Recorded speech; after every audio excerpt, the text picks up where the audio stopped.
ആ ഗ്രാമത്തിൻ്റെ തലവൻ പറഞ്ഞു, ഗ്രാമപ്രധാൻ പറഞ്ഞു, നിങ്ങൾ വന്നതല്ലേ, നിങ്ങളുടെ ദൈവത്തെ നിങ്ങളും വിളി, അവർക്ക് സൗഖ്യം കിട്ടും, നിങ്ങൾ കിട്ടട്ടെ എന്ന് പറഞ്ഞു. ഞങ്ങൾക്ക് സന്തോഷം വന്നു, ധൈര്യം തോന്നി. ഉടനെ അവർ റിലേറ്റീവ്സ് ആണ് പറഞ്ഞു, മോനെ അവനെ ഇറക്കാൻ പറഞ്ഞു. ഇറക്കി കയറ് കെട്ടിയ കട്ടില് ബെഡ്ഷീറ്റ് വിരിച്ച് അവളെ കൊണ്ട് കിടത്തി. ഞങ്ങൾ 4 പേരും 4 സൈഡിൽ തലയ്ക്കും കാലും ഇടതും വശത്ത് നിന്ന് ഞങ്ങൾ പ്രാർത്ഥിക്കാൻ തുടങ്ങി ദൈവസന്നിധിയിൽ.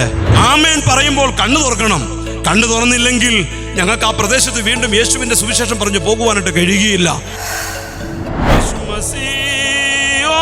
प्यारे मसीह आज तू दिखा दे चमत्कार, आज तू दिखा दे चमत्कार. ദൈവനാമത്തിൻ്റെ മഹത്വം ഉണ്ടായിരിക്കട്ടെ. അനുഗ്രഹിക്കപ്പെട്ടതായ ഈ പകൽ സമയം ദൈവമക്കളായ നിങ്ങളോടൊപ്പം ദൈവസന്നിധിയിൽ ആരാധിപ്പാനായി ദൈവം എനിക്ക് ഒരുക്കി തന്ന നല്ല ഈ സാവകാശത്തെ ഓർത്ത് ഞാൻ ദൈവത്തിന് നന്ദിയോടെ സ്തോത്രം ചെയ്യുന്നു. കഴിഞ്ഞ ഒരാഴ്ചക്കാലവും ദൈവം നമ്മളെ അനുഗ്രഹിച്ചു. വീണ്ടും ദൈവം നമുക്ക് ആയുസ്സും ആരോഗ്യവും നൽകി കർത്താവിനെ ആരാധിപ്പാൻ ഇത്രയും ദൈവമക്കൾക്ക് ഒരുമിച്ച് കൂടുവാൻ ദൈവം സഹായിച്ചു എന്ന് മാത്രമല്ല, ഇന്നേ ദിവസം ദേശത്തിൻ്റെ ലോകത്തിൻ്റെ വിവിധ ഇടങ്ങളിൽ ജനം ദൈവത്തെ ആരാധിച്ചു കൊണ്ടിരിക്കുന്നത് ഓർത്തും ഞാൻ ദൈവത്തിന് സ്തോത്രം ചെയ്യുന്നു. എൻ്റെ പേര് Reverend Manoj P Joseph. Friends missionary prayer band FMBB എന്ന മിഷണറി ഓർഗനൈസേഷനിലെ ഈ കാലങ്ങളിൽ തിരുവനന്തപുരം പ്രദേശങ്ങളിലെ, തിരുവനന്തപുരം കൊല്ലം ഡിസ്ട്രിക്റ്റുകളിൽ ഉള്ള FMBBയുടെ പ്രവർത്തനങ്ങൾക്ക് നേതൃത്വം കൊടുക്കുന്നു. എൻ്റെ ഭാര്യ ജ്യോതി, എനിക്ക് 2 കുട്ടികൾ, എൻ്റെ മോനും എൻ്റെ ഭാര്യ എന്നോടൊപ്പമുണ്ട്. ഞാൻ ദൈവത്തിന് സ്തോത്രം ചെയ്യുകയാണ്. നമുക്ക് പ്രാർത്ഥിക്കാം. നല്ല ദൈവമേ, സ്വർഗസ്ഥ പിതാവേ, അങ്ങയുടെ തിരുസന്നിധിയിൽ ഞങ്ങളെ വീണ്ടും കൂട്ടി വരുത്തിയിരിക്കുന്നുവല്ലോ. ദൈവഭക്തിയോടും ദൈവഭയത്തോടും വിനയത്തോടും കൂടി അങ്ങയെ ആരാധിക്കുകയും അങ്ങയുടെ വചനങ്ങളെ ധ്യാനിക്കുകയും ഞങ്ങളുടെ ആധ്യാത്മിക ജീവിതത്തിൽ അങ്ങക്ക് ഏറ്റവും അധികമായി ഞങ്ങൾ പ്രാധാന്യം കൽപ്പിക്കുവാൻ നിന്റെ തിരുസാന്നിധ്യം ഞങ്ങളോട് കൂടെ ഇരിക്കണമേ എന്ന് പ്രാർത്ഥിക്കുന്നു. ഞങ്ങൾ ഒരുമിച്ച് അങ്ങയുടെ വചനത്തെ ധ്യാനിക്കുമ്പോൾ നിന്റെ കൃപ ഞങ്ങളോട് കൂടെ ഇരിക്കണം, ഞങ്ങളോട് സംസാരിക്കണം. പ്രാർത്ഥന കേട്ടതിനാൽ സ്തോത്രം, യേശുവിൻ്റെ നാമത്തിൽ തന്നെ ആമേൻ.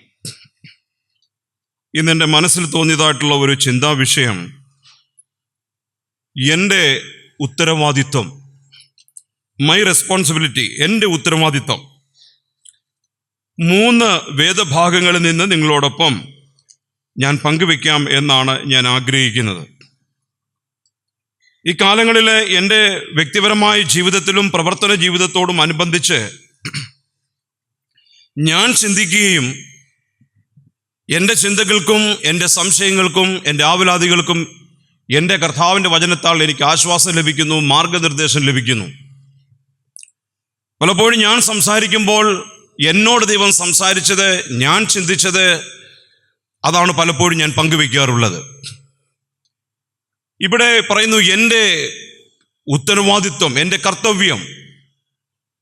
ഈ ഭൂലോകത്തിൽ ജനിച്ച ഏതൊരു മനുഷ്യനും അവൻ്റേതായിട്ടുള്ള ഉത്തരവാദിത്വമുണ്ട്.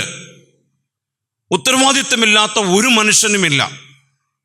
എങ്കിൽ എൻ്റെ ഉത്തരവാദിത്വം അല്ലെങ്കിൽ പ്രത്യേക മനുഷ്യൻ്റെ ഉത്തരവാദിത്വം എന്താണ് എന്ന് നമ്മൾ തിരിച്ചറിയുന്നതാണ് നമ്മുടെ ജീവിതത്തിൻ്റെ ഏറ്റവും അർത്ഥമായ കാര്യം. അതോർത്ത് ഞാൻ ദൈവത്തിന് സ്തോത്രം ചെയ്യുകയാണ്. 3 വേദഭാഗങ്ങൾ നമുക്ക് വളരെ പെട്ടെന്ന് നമുക്ക് നോക്കാം.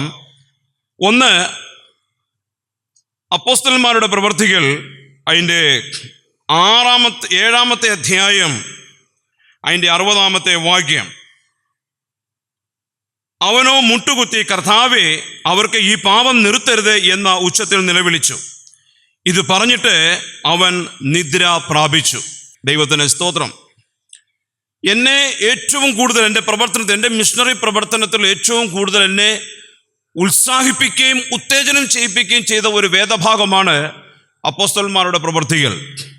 കർത്താവായ യേശു ക്രിസ്തുവിൻ്റെ സ്വർഗാരോഹണത്തിന് ശേഷം ക്രിസ്തീയ സഭ എങ്ങനെ ഉരുവായി, അതിൻ്റെ വളർച്ച, അതിൻ്റെ പ്രവർത്തനം, ഇന്ന് 2005 നമ്മളിവിടെ ആയിരിക്കുന്ന, നമ്മളുടെ അടുത്ത് വരെ ഇന്നത്തെ കാലഘട്ടത്തിൽ വരെ സുവിശേഷം വന്നിരിക്കുന്നതിൻ്റെ പശ്ചാത്തലം, അതിൻ്റെ രീതികളെയാണ് ഈ അപ്പോസ്തലന്മാരുടെ പ്രവൃത്തിയുടെ പുസ്തകത്തിൽ പറയുന്നത്.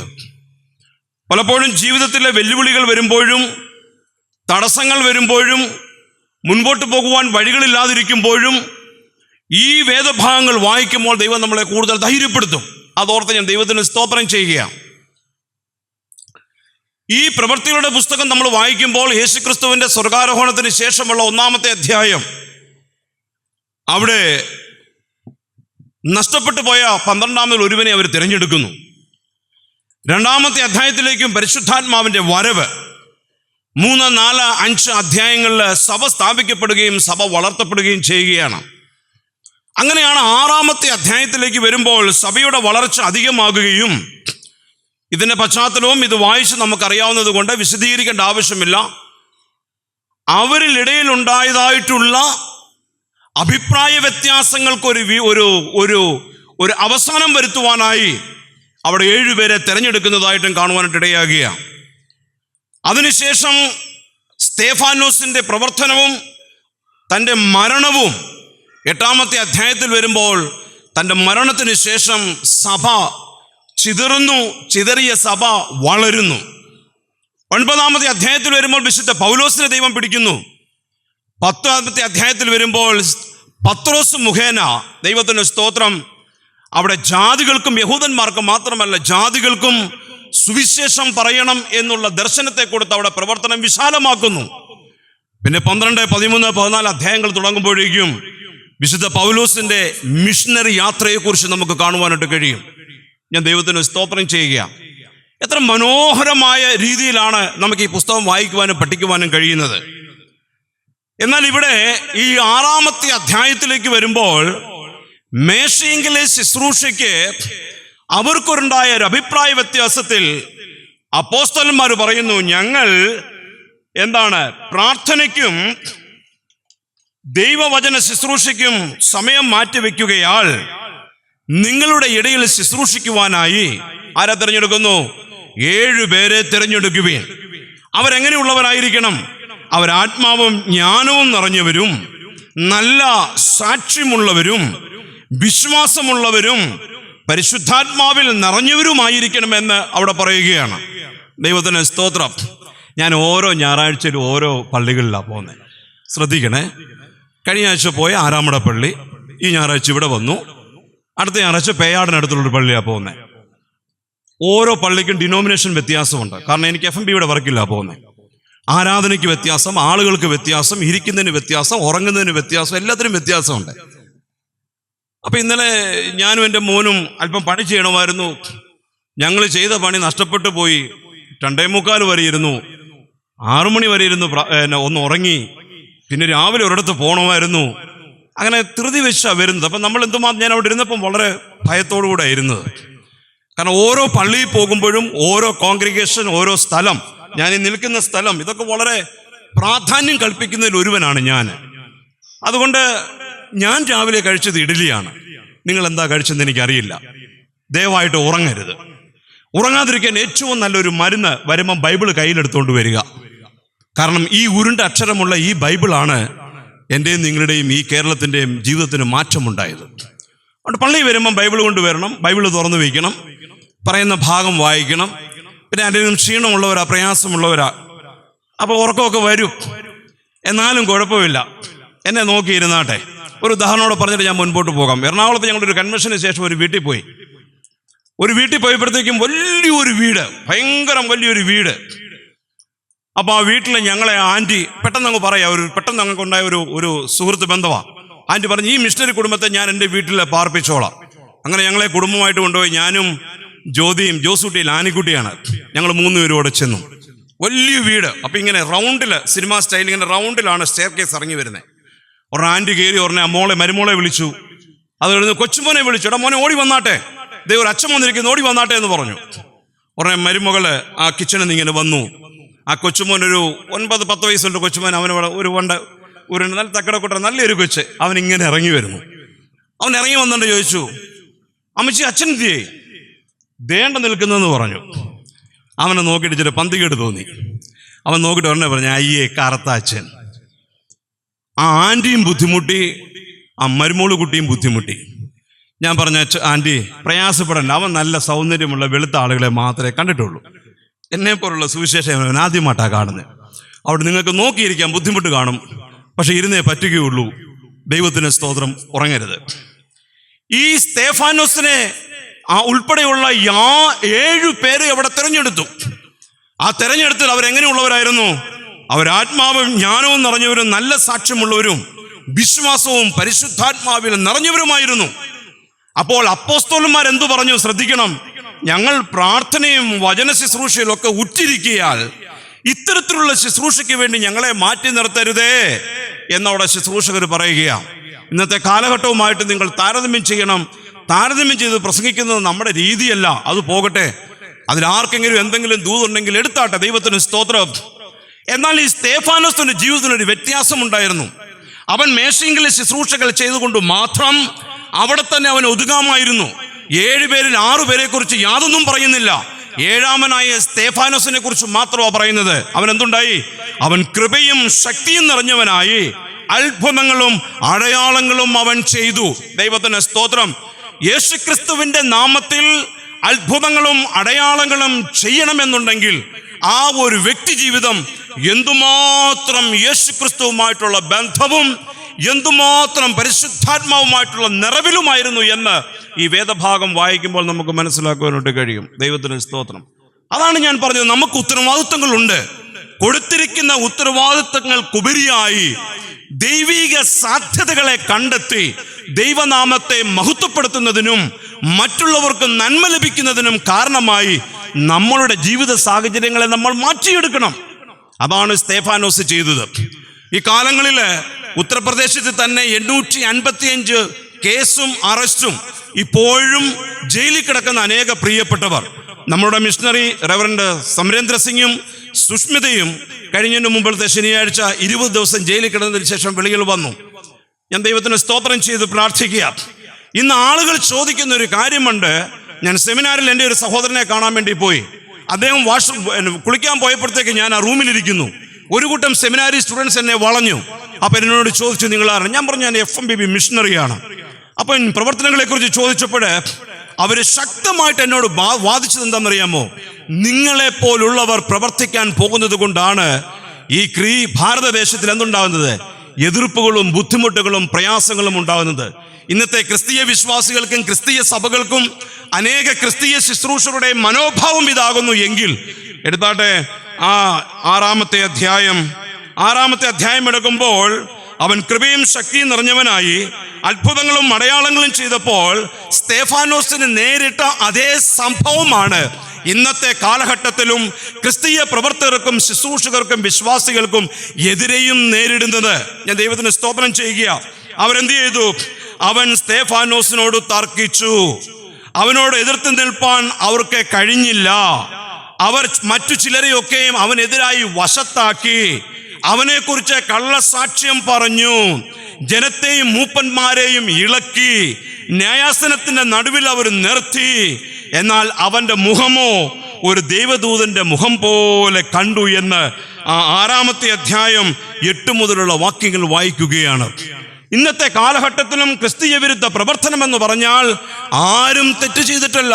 സത്യവിശ്വാസം, സത്യദൈവം, സത്യ കർത്താവായ യേശുക്രിസ്തുവിന്റെ സുവിശേഷത്തെ പറഞ്ഞതിനാലെ ആളുകൾ തർക്കിക്കുന്നു. അവർ ചിലരെ വശത്താക്കുന്നു, കള്ളസാക്ഷ്യം പറയുന്നു, അവർ ജനത്തെ മൂപ്പന്മാരെയും ഇളക്കി വിടുന്നു, ന്യായാസനത്തിന്റെ മുമ്പിൽ അവരെ കൊണ്ട് നിർത്തുന്നു. ദൈവത്തിന് സ്തോത്രം. എന്നാലും സ്തേഫാനോസ് വളരെ ശക്തിയോടുകൂടെ ദൈവത്തിന്റെ വേല ചെയ്തു. ഇന്നത്തെ കാലയളവിലെ ഒരു വലിയ കുറവെന്നൊക്കെ പറഞ്ഞ് ശരിയല്ല, ഒരു പ്രയാസം എന്തെന്ന് ചോദിച്ചാൽ പലപ്പോഴും പറയുന്ന കാര്യവും പ്രസംഗിക്കുന്ന ഞാനും തമ്മിൽ യാതൊരു ബന്ധവുമില്ല. ദൈവത്തിന് സ്തോത്രം. ഇപ്പോൾ പോലീസ് സ്റ്റേഷനിൽ കൊണ്ടുപോയി അല്ലെങ്കിൽ ബുദ്ധിമുട്ടുണ്ടാക്കി എന്ന് പറയുമ്പോൾ എന്നെ കരൺപൂർ വിളിച്ചു. ഞങ്ങളെ കുണ്ട ചൗറാഹ പോലീസ് സ്റ്റേഷനിൽ കൊണ്ടുപോയി. എനിക്കറിയാം പിടിക്കും, എന്നാ പറയും, പഞ്ചായത്തിൽ നടത്തിൽ എന്ത് ചെയ്യും, പോലീസ് സ്റ്റേഷനിൽ കൊണ്ടുപോയി എന്ത് ചെയ്യും, നമുക്ക് വ്യക്തമായിട്ട് അറിയാം. എൻ്റെ ഭാര്യയോട് ചോദിച്ചു നോക്കിയേ, വീട്ടിൽ ഞാനില്ലാത്ത സമയത്ത് എൻ്റെ ജോസൂട്ടി മോന്തോട് ഇരിപ്പുണ്ട്, 1.5 വയസ്സ് പ്രായം. വീട്ടിൽ 4 കയറി വന്ന് റൈഫിൾ കൊണ്ട് തലയ്ക്ക് അടിച്ച് തൊഴിച്ച് രാവിലെ തൊട്ട് വൈകിട്ട് 4 വരെയും ജ്യോതി അവിടെ തന്നെ കിടന്നു. 1.5 വയസ്സുള്ള ജോസൂട്ടി എഴുന്നേച്ചു വന്ന ജ്യോതിക്ക് വെള്ളം കൊടുത്തു. ഞാൻ ഏറ്റവും കൂടുതൽ സ്നേഹിക്കുകയും ബഹുമാനിക്കുകയും ചെയ്യുന്ന എൻ്റെ മകൻ ജീവിതത്തിൽ അനുഭവം വരുമ്പോൾ മാത്രമേ സ്തേഫാനോസ് ആരാന്ന് നമുക്കറിയാൻ പറ്റുകയുള്ളൂ. ജീവിതത്തിൽ അനുഭവം വന്നെങ്കിൽ മാത്രമേ ഇന്നത്തെ സാഹചര്യങ്ങളെ നമുക്ക് അതിനെ താരതമ്യം ചെയ്ത് ജീവിതത്തിൽ അത് മനസ്സിലാക്കുവാൻ കഴിയുകയുള്ളൂ. യേശുക്രിസ്തുവുമായിട്ടോ തിരുവചനവുമായിട്ടോ യാതൊരു ബന്ധവുമില്ലാത്ത ഒരു കൂട്ടം ക്രിസ്തീയ സമൂഹവും പ്രവർത്തകരും ഇന്നത്തെ ക്രിസ്തീയ പ്രവർത്തനത്തെ നിയന്ത്രിക്കുന്നു എന്നുള്ള ദയനീയ അവസ്ഥ സഭയുടെ അധപ്പതനത്തിന് കാരണമായി തീരുന്നു എന്നുള്ളത് ഞാൻ ഈ പ്രഭാസമയം നിങ്ങളെ ഓർമ്മപ്പെടുത്തുവാനായിട്ട് ആഗ്രഹിക്കുകയാണ്. അവൻ എന്ത് ചെയ്തു? അവൻ പ്രസംഗം നിർത്തിയില്ല. സ്തേഫാനോസ് വീണ്ടും പ്രസംഗിച്ചു. അപ്പോഴെന്തായി? അവൻ 7-ാമത്തെ അധ്യായത്തിൽ മൂപ്പന്മാരുടെ നടുവിൽ അവനെ കൊണ്ട് നിർത്തി. അവൻ ആ 7-ാമത്തെ അധ്യായത്തിൽ അതിമനോഹരമായി ആദ്യം മുതൽ അവസാനം വരെ യേശുക്രിസ്തുവിന്റെ ബാക്ക്ഗ്രൗണ്ട് സകലതും ചേർത്ത് അതിമനോഹരമായി അവൻ പ്രസംഗിച്ചു കഴിഞ്ഞപ്പോഴേക്കും ദൈവത്തിന്റെ സ്തോത്രം 54-ാമത്തെ വാക്യം, അവർ കോപപരവശരായി, അവന് നേരെ പല്ലുകടിച്ചു. എന്ത് ചെയ്യപ്പെട്ടു? അവനെ പട്ടണത്തിന് വെളിയിലാക്കി കല്ലെറിഞ്ഞ് അവനെ കൊന്നു. ദൈവത്തിന് സ്തോത്രം ചെയ്യുന്നു. എൻ്റെ ഉത്തരവാദിത്വം, സ്തേഫാനോസിന്റെ ഉത്തരവാദിത്വം ഇന്ന് യേശുവിൻ്റെ നാമത്തിലല്ല, വ്യക്തിപരമായിട്ടും ചെറിയ കാര്യങ്ങൾ പോലും ഉൾക്കൊള്ളുവാനോ, മറ്റുള്ളവരെ ഉൾക്കൊള്ളുവാനോ, സ്നേഹിപ്പാനോ, ക്ഷമിക്കുവാനോ, വിട്ടുവീഴ്ച ചെയ്യുവാനോ, വിട്ടുകളയുവാനോ മനസ്സില്ലാത്ത ക്രിസ്തീയ ജീവിതം പലപ്പോഴും സ്തേഫാനോസിനെ നോക്കി പഠിക്കണം. എൻ്റെ കർത്തവ്യം. ദൈവത്തിന് സ്തോത്രം. 2-ാമത്തെ ഭാഗം എടുത്താട്ടെ. 1 രാജാക്കന്മാരുടെ പുസ്തകം അതിൻ്റെ 18-ാമത്തെ അധ്യായം. 1 രാജാക്കന്മാരുടെ പുസ്തകം അതിൻ്റെ 18-ാമത്തെ അധ്യായം നമുക്ക് ഏറ്റവും പരിചിതമായ ഒരു കാര്യം. 16-ാമത്തെ അധ്യായം 30-ാമത്തെ വാക്യം വായിക്കുമ്പോൾ, ഒമ്രിയുടെ മകനായ ആഹാബ് തനിക്ക് മുമ്പുണ്ടായിരുന്ന എല്ലാവരെക്കാളും അധികം യഹോവയ്ക്ക് അനിഷ്ടമായുള്ളത് ചെയ്തു. എന്ത് ചെയ്തു?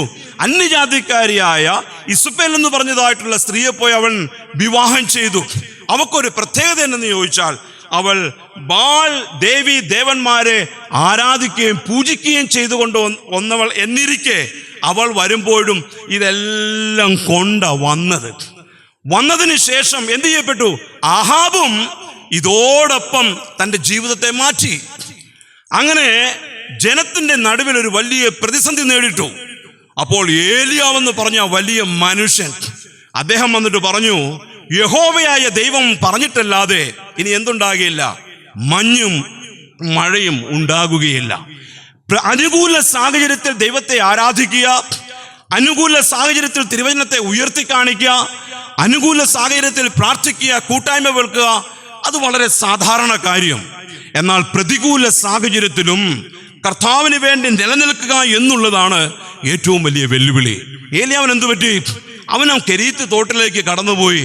അവിടെ അവൻ അതിശയകരമായിട്ട് ഭക്ഷണം ഒരുക്കി. അവിടെ വെള്ളം പറ്റിയപ്പോഴേക്കും അവനെ അടുത്ത സ്ഥലത്തിലേക്ക് വിട്ടു. അവിടെ ഒരു വിധവയെ കൊണ്ട് അവനെ പോറ്റിച്ചു. ദൈവത്തിന് സ്തോത്രം.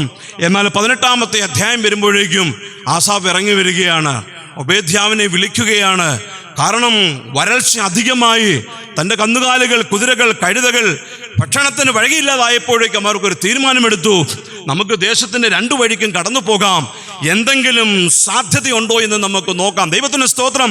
പക്ഷെ ഒബേദ്യാവിനെ മറന്നു പോകരുത് കേട്ടോ. ഈ ഇസബേലിന് ബുദ്ധിമുട്ടുണ്ടാക്കിയപ്പോൾ, എതിർപ്പുണ്ടായപ്പോൾ യഹോവയുടെ പ്രവാചകന്മാരെ 50-50 ഗുഹകളിൽ പാർപ്പിച്ച് അവർക്ക് ആഹാരവും വ്യവസ്ഥയും ഒരുക്കിയവനാണ് ആര്? ഒബേദ്യാവ്. ദൈവത്തിന് സ്തോത്രം. കണ്ടോ, പ്രതികൂല സാഹചര്യത്തിൽ 2 ദൈവദാസന്മാർ, 1 ഒബേദ്യാവ് വന്നു, 2 ഏലിയാവ് വന്നു. ഞാൻ ദൈവത്തിന് സ്തോത്രം ചെയ്യുക. അതിൻ്റെ അവസാനത്തെ ഭാഗത്തെ 18-ാമത്തിൻ്റെ അവസാന ഭാഗമാണ് ഞാൻ നിങ്ങളോട് പറയുവാനായിട്ട് ഉദ്ദേശിക്കുന്നത്. അങ്ങനെ ആഹാബിന് ഏലിയാവ് തന്നെ കാണിച്ചു. അപ്പൊ ആഹാബ് ഏലിയാവിനോട് ചോദിക്കുന്നു, നീയല്ലോ ഇസ്രായേലിനെ ഉപദ്രവിക്കുന്നവൻ. ഏലിയാവ് പറഞ്ഞല്ല, നീ തന്നെ. എന്തുകൊണ്ട്? നീ ജീവനുള്ള ദൈവത്തെ വിട്ട് ആ ബാൽ ദേവി ദേവന്മാർക്ക് നീ ആരാധിക്കാൻ പോയതിനാൽ ദൈവത്തിന്റെ കോപം ഇവിടെ ഇറങ്ങിയിരിക്കുന്നു എന്ന് പറയുകയാണ്. അപ്പോൾ ഏലിയാവ് ഒരു ചലഞ്ച് വെച്ചു. ദൈവത്തിന് സ്തോത്രം. എന്ത് ചലഞ്ച് എന്ന് ചോദിച്ചാൽ, ഞങ്ങൾക്ക് 2 കൂട്ടർക്കും അവിടെ 450 പേരുണ്ടല്ലോ ബാൽ പുരോഹിതന്മാർ, വിളിച്ചാട്ടെ, അവർക്ക് ഒരു കാളയെ കൊടുക്കുക, ഞങ്ങൾക്കും കൊടുക്കുക. ഞങ്ങൾ 2 പേരും ഹോമബലിയെ അർപ്പിക്കാം. തീ കൊണ്ട് ആര് ഉത്തരം അരുളുന്നുവോ അവൻ ജീവനുള്ള ദൈവം എന്ന് പറഞ്ഞ് അവിടെ ഒരു ചലഞ്ച് മുൻപോട്ട് വെക്കുകയാണ്. ഞാൻ ദൈവത്തിന് സ്തോത്രം ചെയ്യുന്നു. എന്നാൽ ഈ ബാലിന്റെ പുരോഹിതന്മാർ എന്ത് ചെയ്യപ്പെട്ടു? പ്രഭാതത്തിലെ വേദികളൊക്കെ ഒരുക്കി ആ യാഗവസ്തുവിനെ മുകളിൽ വെച്ചതിന് ശേഷം ഉച്ച കഴിയുന്നത് വരെയും അവർ പ്രാർത്ഥിക്കുകയും ഇന്ന് നമ്മൾ കാണുന്നത് പോലെ, നമ്മുടെ ചുറ്റുപാടും പ്രത്യേകിച്ച് തിരുവനന്തപുരത്തൊക്കെ കാണുന്ന പോലെ തങ്ങളുടെ ശരീരങ്ങളെ മുറിച്ചും മുറിവേൽപ്പിച്ചും രക്തം ചീന്തിയും വ്യത്യസ്തമായ രീതിയിൽ എന്ത് ചെയ്യപ്പെടുന്നു? അവർ ദൈവത്തെ പ്രസാദിപ്പിക്കുന്നതിനും ദൈവിക സാന്നിധ്യം ഇറങ്ങുന്നതിനും പിന്നെ അവിടെ തീ ഇറങ്ങുന്നതിനും വേണ്ടി അവർ പരിശ്രമിക്കുമ്പോൾ അവർ പലതരത്തിലുള്ള ഒച്ചപ്പാടുകളും അവരാലാകുന്ന സകല പരിശ്രമങ്ങൾ ചെയ്തിട്ടും അവിടെ യാതൊരു ഫലവും ലഭിക്കാതിരിക്കെ ഏലിയാവ് എന്ത് ചെയ്തു? അവന്മാരെ മാറ്റി നിർത്തിയിട്ട് ഏലിയാവ് വന്ന് പറഞ്ഞു, ഞാൻ ഇനി ഒന്ന് എന്ത് ചെയ്യാൻ പോവുകയാണ്? വേദി ഒരുക്കുവാനായിട്ട് പോവുകയാണ്. ഞാൻ ദൈവത്തിന് സ്തോത്രം ചെയ്യുന്നു. അവിടെ ഒരു 1-2 ഭാഗങ്ങളുണ്ട്. നമ്മളത് വളരെ പഴയ രീതിയിൽ നമ്മുടെ മുതിർന്ന ശുശ്രൂഷകർ പ്രസംഗിച്ച് കേട്ടിട്ടുള്ള ഭാഗമാണ്. എന്നാൽ അതിന് ഇന്നും പ്രസക്തിയുണ്ട്. എന്തെന്നറിയാമോ? ഒന്ന് എന്ത് ചെയ്യപ്പെട്ടു? അതിൻ്റെ 30-ാമത്തെ വാക്യം, സർവജനവും അവന്റെ അടുക്കൽ ചേർന്നു, അവൻ ഇടിഞ്ഞു കിടന്ന യഹോവയുടെ യാഗപീഠം നന്നാക്കി. ദൈവത്തിന് സ്തോത്രം. എന്താ അവിടെ സംഭവിച്ചത്? ഈ ബാൽ ദേവീ ദേവന്മാരുടെ ആരാധനയും യാഗങ്ങളും വന്നതോടുകൂടി യഹോവയുടെ യാഗപീഠം എന്ത് ചെയ്യപ്പെട്ടു? ഇടിഞ്ഞു കിടക്കുകയാണ്. ദൈവത്തിന് സ്തോത്രം. ഇതിനെ വിശദീകരിക്കുവാൻ ഒത്തിരി ആത്മീക അർത്ഥങ്ങൾ നിറഞ്ഞ ഒരു വേദഭാഗമാണ് ഇത്. അവിടെ ഇരിക്കട്ടെ. നമുക്ക് ചുരുക്കമായി ചിന്തിച്ചാൽ നമ്മുടെ ജീവിതത്തിൽ ഇടിഞ്ഞു കിടക്കുന്നതായിട്ടുള്ള ക്രിസ്തീയ ജീവിതത്തിൽ, വ്യക്തി ജീവിതത്തിൽ, സഹോദര ജീവിതത്തിൽ, സഭാ ജീവിതത്തിൽ ഇടിഞ്ഞു കിടക്കുന്നതായിട്ടുള്ള അവസ്ഥയെ അവരെന്ത് ചെയ്തിട്ടു? അവൻ തരപ്പെടുത്തി. അവൻ യഹോവയുടെ എന്ത് ചെയ്യപ്പെട്ടു? യാഗപീഠത്തെ അവൻ നന്നാക്കി എന്നവിടെ കാണുകയാണ്. 2-ാമത്തെ ഭാഗം അവിടെ കണ്ടോ? അവൻ കല്ലുകൊണ്ട് യഹോവയുടെ നാമത്തിൽ ഒരു യാഗപീഠം പണിതു. അവസാനം ഒരു കാര്യം പറയാൻ വേണ്ടിയാണ് വരുന്നത്. ഇത് ശ്രദ്ധിച്ചിരുന്നാലേ അവസാനത്തെ നമുക്ക് കേൾക്കാനായിട്ട് കഴിയുകയുള്ളൂ. അവനെന്ത് ചെയ്തിട്ടു? യഹോവയുടെ നാമത്തിൽ യാഗപീഠം പണിതു. ഞാൻ ദൈവത്തിന് സ്തോത്രം ചെയ്യുക. ഞാൻ ഈ പട്ടണത്തിൽ വന്നു, കേട്ടാട്ടെ. ഇവിടെ വന്നത് മൊബിലൈസേഷൻ വർക്കിനാണ്. അപ്പം ഇതല്പം പ്രയാസമുള്ള കാര്യമാണ്. കാരണം സഭകളുമായിട്ട് ബന്ധപ്പെട്ട് വേണം ഈ പ്രവർത്തനം ചെയ്യാൻ. ഞാൻ ഉത്തർപ്രദേശത്തുള്ളപ്പോൾ അവസാനം ഇരുന്നത് ഉത്തരാഖണ്ഡിലായിരുന്നേ. 48 ഗ്രാമങ്ങളും 18 കോൺഗ്രിഗേഷനുണ്ട്, ലോക്കൽ ഇവാഞ്ചലിസ്റ്റ് ഉണ്ട്, പള്ളിയുണ്ട്. ഇതെല്ലാം 2005 അവിടെ ചെന്നതിന് ശേഷമുള്ളതാ. പക്ഷെ ഇവിടെ വരുമ്പോഴത്തേക്കുണ്ടല്ലോ, നമുക്ക് ഞായറാഴ്ച എന്ന് പറഞ്ഞൊരു ആരാധനയില്ല. ഞങ്ങൾ ഞായറാഴ്ച 2 അല്ല 3 ആരാധന നടത്തും. ആഴ്ചകളിലോളം ഈ 18 കോൺഗ്രിഗേഷനും നടത്തണം. അപ്പം ഞായറാഴ്ച വരുമ്പോൾ നമുക്കൊരു ആരാധനയില്ല, അല്ലേ? നമ്മളൊന്നും പുറകിൽ വന്നിങ്ങനെ ഇരിക്കണം, നമുക്ക് സജീവമായ പങ്കാളിത്തമില്ല. എന്നിട്ട് ഒത്തിരി പ്രയാസം തോന്നി മനസ്സിന്. എന്നിട്ട് ചില ആഴ്ചകൾ ഒരു പള്ളിയിൽ ഞങ്ങൾക്ക് അടുപ്പിച്ച് പോകാൻ പറ്റില്ല. അപ്പം വേറെ പള്ളികളിൽ പോകണം. ഒത്തിരി പ്രയാസപ്പെട്ടു, ഒത്തിരി കരഞ്ഞു. അപ്പം ശനിയാഴ്ച വൈകിട്ട് ജോസുട്ടിമോ വന്ന ഉടനെ ചോദിക്കും, അപ്പം നാളെ എവിടെ പോകുന്നേ? അപ്പോൾ ഒത്തിരി ഭാരപ്പെട്ടു. ഞാൻ ദൈവത്തിന് സ്തോത്രം ചെയ്യുക. അങ്ങനെ ദൈവസ്ഥനിൽ ഇരുന്ന് ഭാരപ്പെട്ട് കരഞ്ഞു പ്രാർത്ഥിച്ചപ്പോൾ ഇപ്പൊ ഒരു ഞായറാഴ്ച പോലും, ഒരു ദിവസം പോലും വീട്ടിലിരിക്കണ്ട. ഓരോ ഞായറാഴ്ച ഓരോ ഇടങ്ങളിൽ ചെന്ന് ദൈവം ചെയ്ത പ്രവർത്തികളെ മറ്റുള്ളവരോട് പറയുവാൻ, സാക്ഷിക്കുവാൻ ദൈവം നമ്മുടെ ജീവിതത്തിൽ ഒരുക്കുക. ഞാൻ എന്തിനു പറഞ്ഞെന്ന് ചോദിച്ചാൽ, അവൻ എന്ത് ചെയ്യുന്ന പറഞ്ഞത്? അവൻ കല്ലുകൊണ്ട് യഹോവയുടെ നാമത്തിൽ യാഗപീഠം പണിതു. എന്നെ കേൾക്കുന്ന സ്നേഹിതരെ, നാം എന്ത് ചെയ്താലും യഹോവയുടെ നാമത്തിൽ, ദൈവനാമത്തിൽ ചെയ്യുക. മാനവും മഹത്വവും പുകഴ്ചയും സകലതും എന്തിനാ? ആർക്കാ? ദൈവത്തിന് കൊടുക്കണം. അങ്ങനെ ദൈവത്തിന് പ്രാധാന്യം കൊടുത്ത് ചെയ്യുന്ന പ്രവൃത്തികൾ മറ്റുള്ളവർ അനുഗ്രഹിക്കപ്പെടും. 2, ദൈവനാമം മഹത്വപ്പെടും. ദൈവത്തിന് സ്തോത്രം. അവനത് ചെയ്തതിന് ശേഷം അവൻ എന്ത് ചെയ്തു? 2 വിത്ത് വിത്ത് വിതയ്ക്കുന്ന തരത്തില് ആ വേദിയുടെ 4 സൈഡിലും അവൻ എന്ത് ചെയ്തു? അവനൊരു തോടുണ്ടാക്കി. പെട്ടെന്ന് പറയാം. അതിനുശേഷം അതിൻ്റെ മുകളിൽ വെച്ച യാഗവസ്തുവിൻ്റെ മുകളിൽ 3 പ്രാവശ്യം എന്ത് ചെയ്തു? അവൻ വെള്ളമൊഴിച്ചു, മുഴുവൻ നിറഞ്ഞു. ദൈവത്തിന് സ്തോത്രം. അപ്പോൾ അഗ്നി ഉണ്ട് അല്ല ഇറങ്ങും എന്നുള്ളതിന് യാതൊരു സാധ്യതയും ഇല്ല. അതാണ് ഇവിടെ അറിയേണ്ടത്. കാരണം എന്താണെന്നറിയോ? ചെയ്യുന്നതിൻ്റെ ഉദ്ദേശം ഈ ജനമെല്ലാം തിരിച്ചു വരണം. ഈ ജനമെല്ലാം കർത്താവിലേക്ക് തിരിച്ചു വരണം. ഞാൻ ചെയ്യുന്ന പ്രവൃത്തിക്ക്, നിങ്ങൾ ചെയ്യുന്ന പ്രവൃത്തിക്ക്, സുവിശേഷ വേല എന്ന് പറയുന്ന ഓരോ പ്രവൃത്തിക്കും അതിനൊരു ഉദ്ദേശമുണ്ടായിരിക്കണം. ഉദ്ദേശശുദ്ധിയോടുകൂടെ ചെയ്യുമ്പോൾ മാത്രമാണ് ദൈവം അവിടെ ഇറങ്ങുന്നത്. ദൈവത്തിന് സ്തോത്രം ചെയ്യുക. അതിനുശേഷം അവൻ പ്രാർത്ഥിക്കുന്നത്. ആ പ്രാർത്ഥന വളരെ അർത്ഥവത്തായിട്ടുള്ളൊരു പ്രാർത്ഥന. ഈ പ്രാർത്ഥന ഞാനും എൻ്റെ സ്വദേശ സുവിശേഷകരും പലയിടങ്ങളിലും പ്രാർത്ഥിച്ച ഒരു പ്രാർത്ഥന. എങ്ങനെ പ്രാർത്ഥിച്ചെന്നറിയാമോ? അതൊരു വലിയൊരു പ്രാർത്ഥനയാണ്. ഞങ്ങൾക്ക് ഒത്തിരി പല പ്രാവശ്യം ഇങ്ങനെ പ്രാർത്ഥിക്കാനായിട്ടൊരു അവസരം കിട്ടിയിട്ടുണ്ട്. എങ്ങനെയെന്നറിയോ? ഇസ്രായേലിൻ്റെയും ദൈവമായ യഹോവേ, ഇസ്രായേലിൽ നീ ദൈവമെന്നും ഞാൻ നിന്റെ ദാസനെന്നും ഈ കാര്യങ്ങളൊക്കെ ഞാൻ നിന്റെ കൽപ്പനപ്രകാരം ചെയ്തുവെന്നും ഇന്ന് വെളിപ്പെട്ടു വരണമേ. ഒന്ന് ശ്രദ്ധിച്ചാട്ടെ. ഒരു പ്രാവശ്യമല്ല, പല പ്രാവശ്യം. ഒരു സംഭവം ഞാൻ പറയാം. ഇതിനു മുമ്പ് പറഞ്ഞിട്ടുണ്ടെന്ന് എനിക്കറിയില്ല, പെട്ടെന്ന് ഓർമ്മ വന്നുകൊണ്ട് പറയുക. മാൽദൻ ചൗഡ് നമ്പർ 3 എന്ന് പറഞ്ഞ ഒരു മാൽദൻ നമ്പർ 3 സെക്ടറിലെ സുനിത എന്ന് പറഞ്ഞ ഒരു പെൺകുട്ടിയുണ്ട്. നമ്മൾ ബൈബിളിൽ വായിച്ചിട്ടില്ലേ ഉള്ളൂ രക്തസ്രാവമുള്ള ഒരു സ്ത്രീ എന്ന്. അതുപോലെ ഉണ്ടായിരുന്ന ഒരു പെൺകുട്ടി, ഏതാണ്ട് 30-32 വയസ്സുള്ളത്. അങ്ങനെ വളരെ ഭാരപ്പെട്ട അവരുടെ അമ്മാവി അമ്മ ഞങ്ങളുടെ ലോക്കൽ ഇവാഞ്ചലിസ്റ്റോട് പോയി എന്ന് പറഞ്ഞു. അവൻ ആ സമയത്ത് 23 വയസ്സ്, അവൻ ഡിഗ്രി പഠിച്ചുകൊണ്ടിരിക്കുന്ന സമയം. അവൻ ഒരു ഗ്ലാസ് വെള്ളമെടുത്ത് പ്രാർത്ഥിച്ച് ആ പെൺകുട്ടിക്ക് കൈ കൊടുത്തു. അവൾ കുടിച്ചു. അതോടുകൂടി അവിടെ അസുഖം അവിടെ നിന്നുപോയി. അതിനുശേഷം ഇതല്ലാതെ മറ്റൊരു അസുഖം അവൾക്കുണ്ടായി. അങ്ങനെ വളരെ മരണാസനത്തിലെത്തി. ഉത്തരാഖണ്ഡിന്റെ മുകളിൽ ബാഗേശ്വർ എന്ന് പറഞ്ഞ പഹാടി ഏരിയയിൽ നിന്ന് അവരുടെ ബെടിയമ്മ, അവരുടെ ഗ്രാൻഡ് മദർ വന്നു. അവിടെ ഒരു പൂജാരിയ. അന്ന് ആ വീട്ടിൽ വലിയ പൂജ നടന്നുകൊണ്ടിരിക്കുക. എന്നാൽ ആ പെൺകുട്ടിക്ക് രാവിലെ തൊട്ടേ പൂജ നടക്കുന്ന യാതൊരു സൗഖ്യവുമില്ല. ഇത് കണ്ടുകഴിഞ്ഞാൽ ഉടനെ അവിടെ നിന്ന് ഒരാൾ, അവിടെ അമ്മാവി അമ്മ ഒരാളെ വിട്ട് പറഞ്ഞു പാദ്രിജിയോടും മറ്റൊരു അങ്ങോട്ട് വരുവാനായിട്ട്. അങ്ങനെ ഞാനും എൻ്റെ ലോക്കൽ ഇവാഞ്ചലിസ്റ്റ് പ്രേമും അവരുടെ റിലേറ്റീവായ ബിഷനും ചിരഞ്ചിലാലും ഞങ്ങൾ 4 പേര് ഒരുമിച്ച് ഉടനെ സൈക്കിളിൽ അവിടെ ചെന്നു. അവിടെ ചെന്നപ്പോൾ നിങ്ങൾക്കറിയാമോ, കേട്ടാട്ടെ, അവിടെ ചെല്ലുമ്പോൾ എന്നറിയാമോ, ആ ഗ്രാമം മുഴുവൻ നിറഞ്ഞു നിൽക്കുകയാണ്. ഗ്രാമപ്രധാനം ഉൾപ്പെടെ എല്ലാവരും നിറഞ്ഞു നിൽക്കുന്നതായിട്ടുള്ള ഒരു അവസ്ഥ. എന്നിട്ട് അവിടെ എന്ത് ചെയ്യപ്പെടുകയാ? അവിടെ പൂജാ പാർട്ടികൾ നടക്കുക. ഒരു ഇരുണ്ട റൂമിൽ, വെന്റിലേഷൻ ഒന്നുമില്ലാത്ത റൂമിൻ്റെ അകത്ത് പെൺകുട്ടിയെ ഇരുത്തിയിരിക്കുന്നു. ഉള്ള പൂവും അരിയും എല്ലാം വിതറി പൂജ ചെയ്ത് അവിടെ മുഴുവൻ സത്യനാശം ചെയ്ത് വെച്ചിരിക്കുക. ഇത് കണ്ട് ഞങ്ങൾ എന്ത് ചെയ്യണമെന്ന് ചോദിച്ചു. ആ അമ്മാവി അമ്മ ഭയപ്പെട്ട് നിൽക്കുന്നു. എന്നിട്ട് ഞങ്ങളും മാറി 1/4 മണിക്കൂർ കൈകെട്ടി അവിടെ നിന്നു. യാതൊരു പ്രതികരണവുമില്ല. അപ്പം ഞാൻ പറഞ്ഞു നമുക്ക് പോകാമെന്ന് പറഞ്ഞു. ഞങ്ങൾ പോകാമെന്ന് പറഞ്ഞു കഴിഞ്ഞപ്പോഴേക്കും ആ ഗ്രാമത്തിൻ്റെ തലവൻ പറഞ്ഞു, ഗ്രാമപ്രധാൻ പറഞ്ഞു, നിങ്ങൾ വന്നതല്ലേ, നിങ്ങളുടെ ദൈവത്തെ നിങ്ങളും വിളി, അവർക്ക് സൗഖ്യം കിട്ടുന്നെങ്കിൽ കിട്ടട്ടെ എന്ന് പറഞ്ഞു. ഞങ്ങൾക്ക് സന്തോഷം വന്നു, ധൈര്യം തോന്നി. ഉടനെ അവർ റിലേറ്റീവ്സ് ആണ് പറഞ്ഞു, മോനെ അവരെ ഇറക്കാൻ പറഞ്ഞു. ഇറക്കി കയറ് കെട്ടിയ കട്ടിലില് ബെഡ്ഷീറ്റ് വിരിച്ച് അവളെ കൊണ്ട് കിടത്തി. ഞങ്ങൾ 4 പേരും 4 സൈഡിൽ തലയ്ക്കും കാലും ഇടതും വശത്തു നിന്ന് ഞങ്ങൾ പ്രാർത്ഥിക്കാൻ തുടങ്ങി ദൈവസന്നിധിയിൽ. ഞാൻ ദൈവത്തിന് സ്തോത്രം ചെയ്യുന്നു. എന്നിട്ട് ഞങ്ങൾ കരഞ്ഞുകൊണ്ട് പാടി ഞങ്ങൾ ദൈവസന്നിധിയിൽ പ്രാർത്ഥിച്ചു. യീശു മസീഹ്, ഓ പ്യാരെ മസീഹ്, ആജ് തൂ ദിഖാ ദേ ചമത്കാർ, ആജ് തൂ ദിഖാ ദേ ചമത്കാർ എന്ന് പറഞ്ഞു പാടി ഞങ്ങൾ കണ്ണീരോടെ പ്രാർത്ഥിക്കുക. എന്നെ കേൾക്കുന്ന സ്നേഹിതരെ, ഈ ബൈബിളിൽ പറഞ്ഞിരിക്കുന്ന കാര്യമെല്ലാം സത്യമാണെന്നേ. ഇത് ചുമ്മാതെ ഭംഗിവാക്കോട് കൂടി നമുക്ക് കിട്ടുന്ന സമയങ്ങൾ പ്രസംഗിച്ചും കൂടിയും കെട്ടിയും നടക്കാൻ മാത്രമുള്ളതല്ല. സത്യവേദ പുസ്തകം അതിനവിടെ എഴുതി വെച്ചിരിക്കുന്നത്.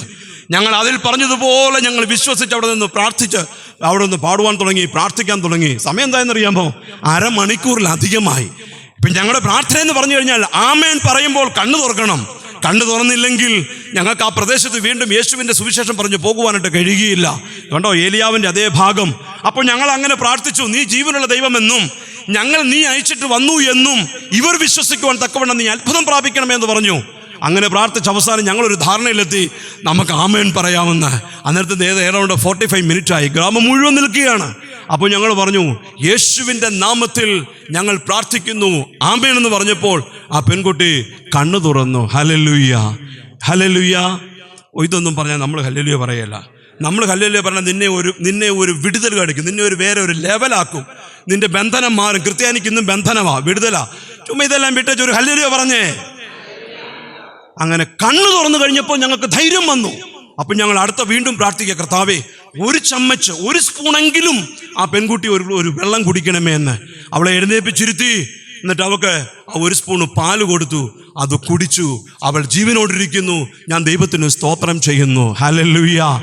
ഏലിയാവ് പ്രാർത്ഥിച്ചു കഴിഞ്ഞ ഉടനെ സ്വർഗത്തിൽ നിന്ന് തീ ഇറങ്ങി ആ ഹോമബലിയെ ദഹിപ്പിച്ചു. അതിന് മുൻപോട്ടുള്ള ഭാഗങ്ങൾ വിശദീകരിക്കാൻ സമയമില്ലാത്തത് കൊണ്ട് ജനമെല്ലാം അവസാനം ആഹാബ് ഉൾപ്പെടെ മനം തിരിഞ്ഞ് യഹോവയായ ദൈവത്തെ ആരാധിച്ചു എന്നാണ് എഴുതിയിരിക്കുന്നത്. അതോർത്ത് ഞാൻ ദൈവത്തിന് സ്തോത്രം ചെയ്യുന്നു.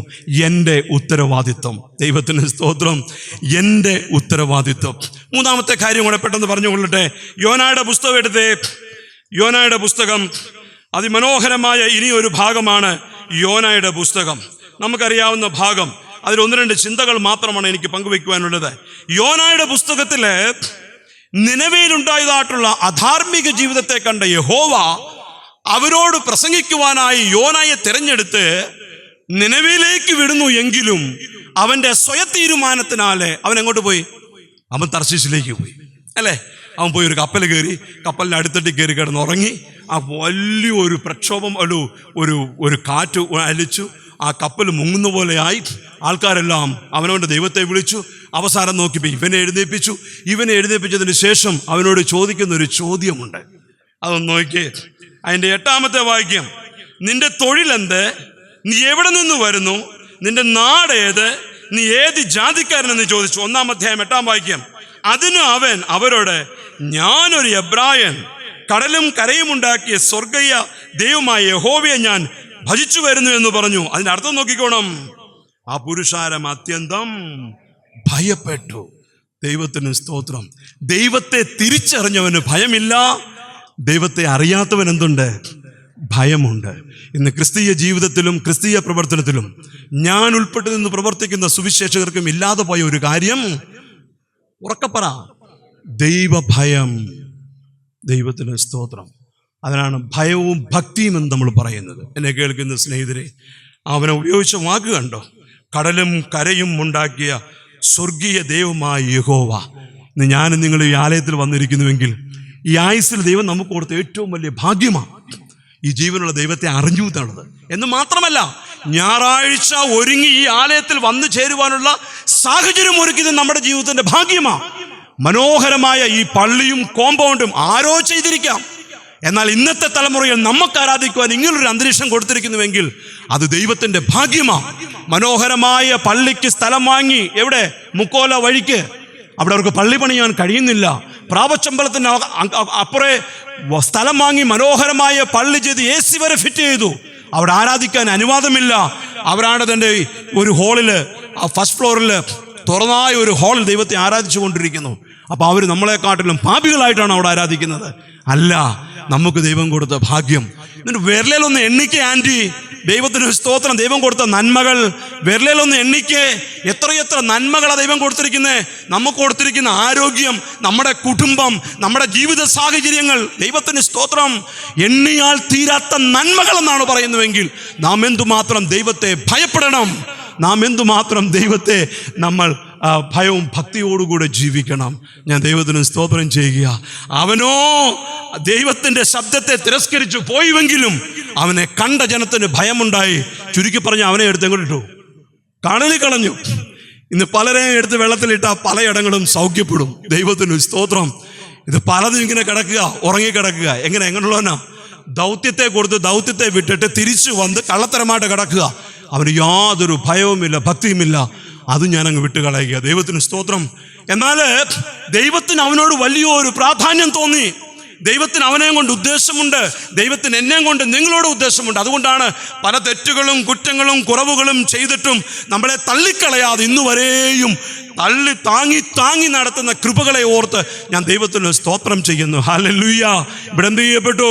2-ാമത്തെ അധ്യായം വന്നപ്പോൾ യോന പശ്ചാത്താപിച്ച് ദൈവസന്നിധിയിൽ പ്രാർത്ഥിച്ചു. 3-ാമത്തെ അധ്യായം വരുമ്പോൾ യഹോവ യോനായെ വീണ്ടും പറഞ്ഞു വിട്ടു. അവൻ 3 ദിവസത്തെ ദൂരത്തിൽ ചെന്ന് അവരോട് ദൈവത്തിന്റെ ന്യായവിധിയെക്കുറിച്ച് പറഞ്ഞു. അവർ മാനസാന്തരപ്പെട്ടു, പശ്ചാത്താപപ്പെട്ടു, ഉപവസിച്ചു, പ്രാർത്ഥിച്ചു, മനം തിരിഞ്ഞു. ആരൊക്കെയാ? ജനവും രാജാവും സകലരും. ഇത് 4-ാമത്തെ അധ്യായത്തിൽ വളരെ രസകരമായ ഒരു കാര്യം. ഈ ചിന്ത പലപ്പോഴും നമുക്കും ഉണ്ടാകാറുണ്ട്. ഞാൻ ദൈവത്തിന് സ്തോത്രം ചെയ്തു. അവനത് അത്യന്തം അനിഷ്ടമായിട്ട് തോന്നി. ആർക്കാ? യോനയ്ക്ക്. യോന പറഞ്ഞു, ഇത് ഈ ഒരൊറ്റ പ്രശ്നം കൊണ്ടാണ് ഞാൻ അന്നേരം കപ്പൽ കയറിപ്പോയത്. കാരണം എനിക്കറിയാം, ഞാൻ അവിടെ ചെന്ന് പറയുകയും ചെയ്യും, നീ എന്ത് ചെയ്യും? മനസ്സലിയുകയും ചെയ്യും, അവർക്ക് മനത്തിരിവ് കൊടുക്കുകയും ചെയ്യും. ദൈവത്തിന് സ്തോത്രം. എന്നാൽ അതിന് അവനെ പഠിപ്പിക്കുവാൻ ഒരു കാര്യം ദൈവം ഒരുക്കി. ഞാൻ പെട്ടെന്ന് പറയുക. എന്തൊരുക്കിയെന്നറിയാമോ? ദൈവത്തിന് സ്തോത്രം. അനന്തരം യോന നഗരം വിട്ടു ചെന്ന് നഗരത്തിന്റെ കിഴക്കേ വശത്തിരുന്നു. അവിടെ ഒരു കുടിലുണ്ടാക്കി നഗരത്തിന് എന്തു ഭവിക്കുക എന്ന് കാണുവോളം അതിന് കീഴെ തണലില് ഇരുന്നു. അപ്പൊ അവന്റെ പ്രയാസവും ബുദ്ധിമുട്ടും കണ്ടപ്പോൾ കർത്താവ് എന്ത് ചെയ്തു? ഒരാവണക്കിന്റെ ഒരു ചെറിയ ചെടിയെ ഉണ്ടാക്കി അവന് തണലിനായിട്ട് കൊടുത്തു. അത് അവന് വളരെ സന്തോഷമായിട്ടും തോന്നി. രാത്രി ആയപ്പോൾ ഒരു പുഴുവിനെ സൃഷ്ടിച്ചു. അത് അതിനെല്ലാം തിന്ന് പിറ്റേ ദിവസം ആയപ്പോഴത്തേക്കും വെയിലടിച്ചപ്പോൾ അതിശക്തമായ വെയിൽ. അവന് കോപം വന്നു. അവനെന്ത് വന്നു? കോപം വന്നു. പക്ഷെ അവസാനത്തെ ആ വാക്യം നിങ്ങൾ ശ്രദ്ധിച്ചോ. എന്തു പറഞ്ഞെന്നറിയാമോ? ഇന്നുണ്ടായതും നാളെ വാടിപ്പോയതുമായ ആവണക്കിനെ കുറിച്ച് നിനക്ക് ഇത്രയും വിചാരമെങ്കിൽ എന്താണ്?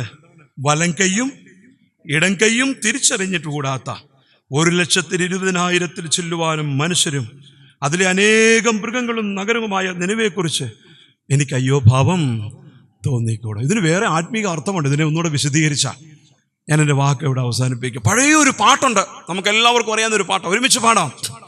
കപ്പലിൽ ഉറങ്ങിയിടുന്ന യോനായെ പോലുള്ളവരെ എത്ര നാൾ ഉറങ്ങിയിടുമോ? കർത്താവ് ഇപ്പോൾ വന്നിടും. ലോകമായ കപ്പലിത താഴുവാൻ തുടങ്ങുന്നേ. സോദരരെ ഓടി വന്നാൽ നിങ്ങൾക്കും പ്രവേശിക്കാം. ഞാനും എനിക്കുള്ളതെല്ലാം യേശുവിനു സ്വന്തമേ. അവൻ എന്നെ നടത്തുന്നു, എനിക്കൊട്ടും മുട്ടില്ല. ദൈവത്തിന് സ്തോത്രം. ഞാൻ എൻ്റെ വാക്കുകളെ ഇവിടെ അവസാനിപ്പിക്കുകയാണ്. പ്രിയപ്പെട്ടവരെ, ദേശത്തിൻ്റെ സ്ഥിതി വളരെ മോശമാണ്. നടന്നുകൊണ്ടിരിക്കുന്ന അവസ്ഥയെക്കുറിച്ച് നിങ്ങൾക്കറിയാമോ എന്ന് നിങ്ങൾക്കറിയാം. അല്ല, അറിയത്തില്ലെന്ന് പറയുന്നത് തെറ്റാ, അറിയാം. നമ്മൾ അതിനു വേണ്ടി പ്രാർത്ഥിച്ചു കൊണ്ടിരിക്കുക. നാളുകൾക്ക് മുമ്പ് കപ്പൽ കയറി ദീർഘമായ നാളുകൾ സഞ്ചരിച്ചു വന്ന മിഷണറി സഹോദരങ്ങളുടെ പരിശ്രമത്തിനാലാണ് ഇന്നത്തെ നമ്മുടെ തലമുറ അനുഗ്രഹിക്കപ്പെട്ടിരിക്കുന്നത്. തിരുമല പ്രെയർ ഫെലോഷിപ്പിന്റെ മീറ്റിംഗിൽ IEM ജനറൽ സെക്രട്ടറി ആയിരുന്ന റവറൻഡ് രാജാ സിംഗ് അവർ പ്രസംഗിക്കുമ്പോൾ ഒരു കാര്യം പറഞ്ഞു. ഇവിടുത്തെ LMSന്റെയും CMSന്റെയും പ്രവർത്തനങ്ങൾ എങ്ങനെ നടന്നു എന്ന് കാണുവാൻ ഞാൻ ഇംഗ്ലണ്ടിൽ പോയപ്പോൾ ഒരു ലൈബ്രറി കയറി നോക്കിയെന്നാണ് പറഞ്ഞത്. അവിടെ ഇങ്ങനെ എഴുതിയിരിക്കുന്നു, പെട്ടെന്ന് പറഞ്ഞു പോവുക. അവിടെ ഇങ്ങനെ എഴുതിയിരിക്കുന്നു, ഈ CMS, LMS, Basel mission, Canadian മിഷനുള്ള അനേക മിഷൻ ഓർഗനൈസേഷനുകൾ ഈ ദേശത്ത് വന്ന് പ്രവർത്തിച്ചതിന്റെ കാരണം എന്തെന്ന് ചോദിച്ചപ്പോൾ അവരുടെ പള്ളികൾക്ക് 3 തരത്തിലുള്ള കൗൺസിൽ ഉണ്ടായിരുന്നു എന്ന് എഴുതിയിരുന്നു. 1 church council, 2 house council, 3 field council. ശ്രദ്ധിക്കണം, അവരുടെ അധ്വാനത്തിന്റെയും അവരുടെ സമ്പത്തിന്റെയും 25% അവരുടെ ചർച്ച് കൗൺസിലിന് വേണ്ടി ഉപയോഗിച്ചു. എന്ന് പറഞ്ഞാൽ അവരുടെ സഭ നടത്തുന്നതിന് വേണ്ടി. അതിനെ 30% അവരുടെ വരുമാനം ഹൗസ് കൗൺസിലിന് വേണ്ടി ഉപയോഗിച്ചിരുന്നു. എന്ന് പറഞ്ഞാൽ തിരുവനന്തപുരത്തിന്റെയും കൊല്ലത്തിന്റെയും പ്രദേശങ്ങളിൽ, ഈ കേരളത്തിന്റെ ഭാഗത്തുള്ള ഇടങ്ങളിൽ സുവിശേഷ വേലയ്ക്ക് വേണ്ടി അവർ ഉപയോഗിച്ചിരുന്നു. എന്നാൽ 45% അവർ ഉപയോഗിച്ചിരുന്നത് ഫീൽഡ് കൗൺസിലിന് വേണ്ടി. എന്ന് പറഞ്ഞാൽ രാജ്യം കടന്ന് മറ്റു രാജ്യങ്ങൾ, ചൈന, ഇന്ത്യ, ആഫ്രിക്ക പോലുള്ള അനേക രാജ്യങ്ങളിൽ ഇത്തരത്തിലുള്ള സംഘടനാ പ്രവർത്തനങ്ങൾ പോയി പ്രവർത്തിച്ച് കർത്താവിന്റെ സുവിശേഷത്തെ പറയുവാൻ അവർ 45% അവരുടെ ജീവിതത്തെ മാറ്റിവെച്ചിരുന്നു എന്നാണ് പറഞ്ഞത്. ഞാൻ നിങ്ങളെ സ്വാഗതം ചെയ്യുന്നു. നമ്മൾ എവിടെ നിൽക്കുന്നു?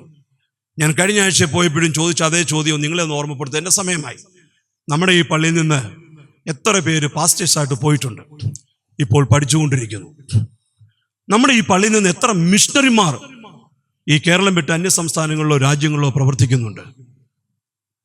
നമ്മൾക്ക് മനോഹരമായ പള്ളിയുണ്ട്. ഈ പള്ളിയിലുള്ള നമ്മൾ മുഖേന നമ്മൾ പള്ളിയില്ലാത്ത എത്ര പേർക്ക് പള്ളി വെച്ചു കൊടുത്തു? നമ്മൾ എത്ര മിഷൻ ഓർഗനൈസേഷനെ അല്ലെ മിഷണറിമാരെ വരുത്തി അവരുടെ കാര്യങ്ങളെ കേട്ട് നമ്മൾ അവരെ സഹായിക്കുന്നു? ദൈവവേലയിൽ എൻ്റെ ഉത്തരവാദിത്വം. സ്തേഫാനോസ് തന്റെ സഭയിൽ തന്നെ പ്രവർത്തിച്ചു. ഏലിയാവ് തന്റെ ജനത്തിനു വേണ്ടി പ്രവർത്തിച്ചു. യോന അന്യദേശത്തിന് വേണ്ടി പ്രവർത്തിച്ചു. നമുക്ക് ഓരോരുത്തർക്കും ഉത്തരവാദിത്വമുണ്ട്. ആ ഉത്തരവാദിത്വം എന്താണെന്നുള്ളത് തിരിച്ചറിഞ്ഞത് കൊണ്ടാണ് ഞാനൊരു ദൈവവേലയ്ക്ക് വേണ്ടി ഇറങ്ങിയത്. എന്നാൽ നിങ്ങൾക്കും അതുകൊണ്ട് പ്രായം, പരിധി ഒരു കാര്യമേ അല്ല. ദൈവത്തിന് സ്തോത്രം.